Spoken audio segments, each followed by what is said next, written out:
আমাদের সাধারণ মানুষের জন্য হুমকিজনক।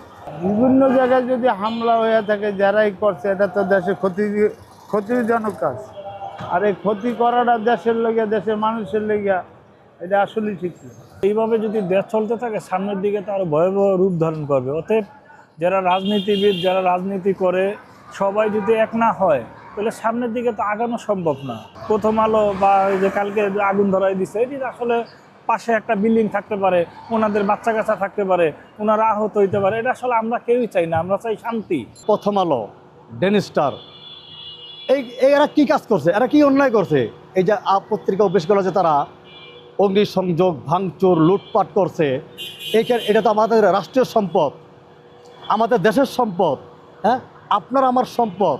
হ্যাঁ, এই আমাদের রাষ্ট্রীয় সম্পদের উপর যারা আঘাত আনে একের পর এক, তারা এই দেশকে কী চাইতেছে? তাদের পরিকল্পনা কি? একটা লোক মারা গেছে, তার জন্য দোয়া করো। যে মারছে, যেহেতু শুনছি ভিডিও ফুটেজে পাওয়া গেছে, তার ধরো আইনের আইনের দেশে আইন আছে, বাংলাদেশে যথেষ্ট পরিমাণে আইন আছে। আমিও আইনের শ্রদ্ধা করি, সম্মান জানাই, কারণ আইন না থাকলে দেশ থাকতো না, এখনও স্বাভাবিক আছে। তো তারে ধরো, আইনের আওতায় আনো, তার শাস্তি দাও, যথেষ্ট পরিমাণ শাস্তি দাও, যত বড় শাস্তি হোক দাও।